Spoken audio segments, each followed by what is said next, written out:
संविधान की व्याख्या में आज हम लोग चर्चा कर रहे हैं अनुच्छेद 81 पर। 81 में लोकसभा की संरचना का उल्लेख है।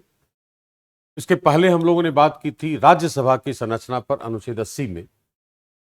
लोकसभा हम जानते हैं भारत की संसद का निम्न सदन है, जिसकी व्याख्या हम कर सकते हैं अनुच्छेद 79 की भाषा की में संस्थाओं की जो क्रमबद्धता है उसके आधार पर। दूसरा, आने वाले समय में भी जब हम दूसरे अनुच्छेदों की बात करेंगे उससे भी सिद्ध होगा कि राज्यसभा संसद का उच्च सदन है और लोकसभा उसका निम्न सदन है। फिलहाल हम उसकी संरचना की बात कर रहे हैं कि लोकसभा का गठन कैसे होगा। और जो अनुच्छेद 79 में कहा गया है वह यह लिख रहा है कि council of states and house of the people. अगर हम अंग्रेजी में भाषा में देखें तो लिखा गया है राज्यसभा को काउंसिल ऑफ स्टेट्स और लोकसभा को लिखा गया है हाउस ऑफ द पीपल। जब हम हिंदी में बात कर रहे हैं राज्यसभा और लोकसभा, एक बात ध्यान में होनी चाहिए कि काउंसिल ऑफ स्टेट्स को हमने 23 अगस्त 1954 को कहा था राज्यसभा, और 24 मई 1954 को हमने हाउस ऑफ द पीपल को लोकसभा की संज्ञा दी थी। उसी आधार पर लोकसभा की संरचना की बात हम लोग अनुच्छेद 81 में करेंगे पहले, लेकिन उसके पहले हम संविधान के इस अनुच्छेद पर नजर डालें। अनुच्छेद 331 के उपबंधों के अधीन रहते हुए लोकसभा राज्यसभा राज्यों में प्रादेशिक निर्वाचन क्षेत्रों से प्रत्यक्ष निर्वाचन द्वारा चुने गए 530 संघ राज्य क्षेत्रों का प्रतिनिधित्व करने के लिए ऐसी रीति से जो संसद विधि द्वारा उबंधित करे चुने हुए 20 से अनधिक सदस्यों से मिलकर बनेगी। यहां फिर जैसे राज्यसभा में हमने अप्रत्यक्ष निर्वाचन की रीति लिख रखी है खंड 4 में 80 के, और खंड 5 में यह कहा है कि संघ शासित क्षेत्रों से जो सदस्य आएंगे उनकी निर्वाचन की रीति संसद तय करेगी विधि द्वारा। उसी तरीके से यहां भी है कि 530 सदस्यों का निर्वाचन अलग अलग निर्वाचन क्षेत्रों से होगा। देश भर में हमने बहुत सारे निर्वाचन क्षेत्र बना दिए, भारत में हमने बहुत सारे कॉन्स्टिट्यूएंसीज ऐसे बना दिए हैं, तो 530 सदस्य प्रत्यक्ष रूप से निर्वाचित होकर आएंगे। लेकिन जो 20 सदस्य हैं संघ शासित क्षेत्रों से, उनका निर्वाचन कैसे होगा यह तय करेगी संसद विधि के तहत। इसके साथ साथ इसमें जो बात कही गई है कि अनुच्छेद 331 के प्रावधानों के अधीन रहते हुए, अब एक एक करके देखें।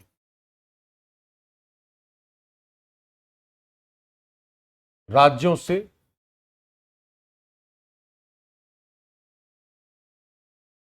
प्रत्यक्ष निर्वाचन से निर्वाचित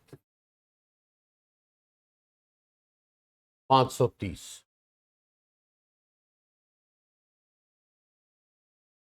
और संघ शासित क्षेत्रों से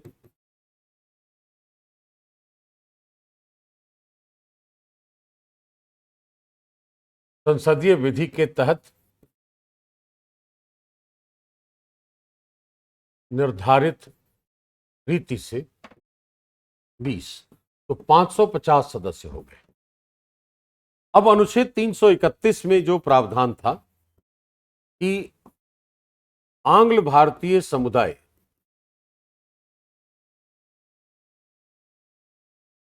के 2 सदस्यों का मनोनयन होगा, राइट। अगर उनका प्रतिनिधित्व कम है तो राष्ट्रपति 2 सदस्यों का मनोनयन करेगा। लेकिन हमने इस प्रावधान को समाप्त कर दिया है 104वें संशोधन से।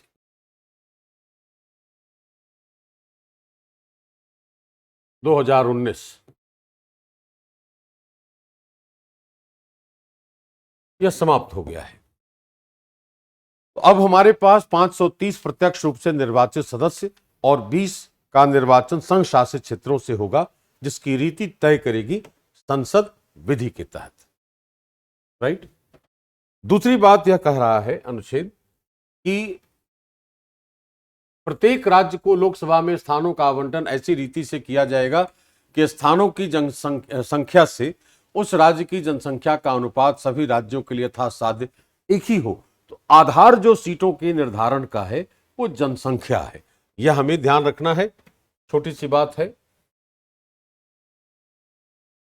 सीटों की संख्या का आधार है जनसंख्या। इसके बाद है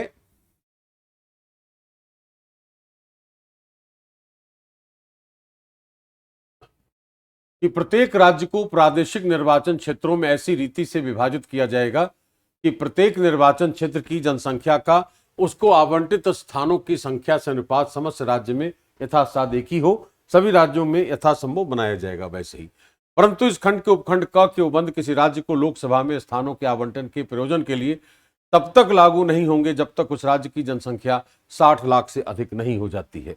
60 लाख से अधिक आबादी होगी तभी हम लोकसभा के आवंटन की सीटों के आवंटन की बात करेंगे।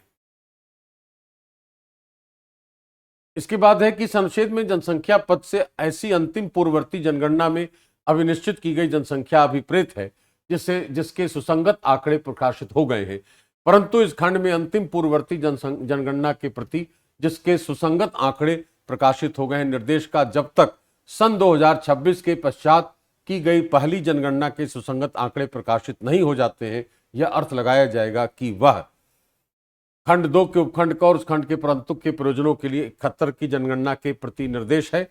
या अब हम इसमें देखें कि जो दूसरा इसका आधार है वो क्या है कि 84वें संविधान संशोधन 2001 द्वारा हमने यह बात कही है कि 2026 तक लोकसभा की सीटों की संख्या नहीं बढ़ाई जाएगी। और दूसरा है कि संविधान के 87वें संशोधन अधिनियम द्वारा हमने यह कहा है कि 71 की जगह पर 1991 की जनगणना को आधार बनाया जाए। तो हमें दो संशोधन इसके लिए बहुत महत्वपूर्ण है, 84वां और 87वां। 2026 तक सीटों की संख्या में वृद्धि पर रोक है और 1971 के बदले 1991 की जनगणना को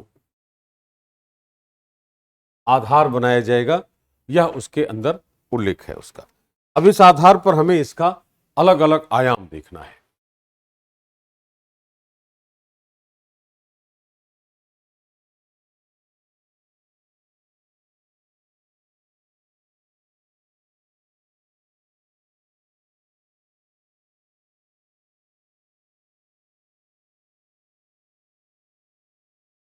ये वही होगा जो राज्यसभा के साथ था, द्विसदनीयता है।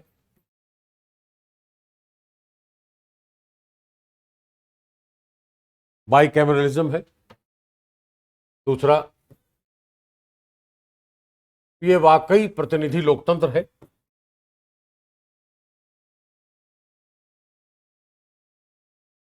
Representative democracy. तीसरा जो इसका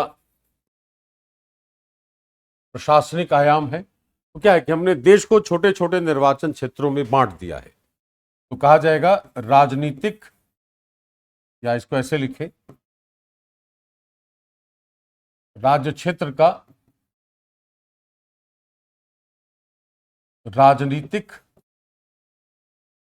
प्रशासनिक विभाजन है।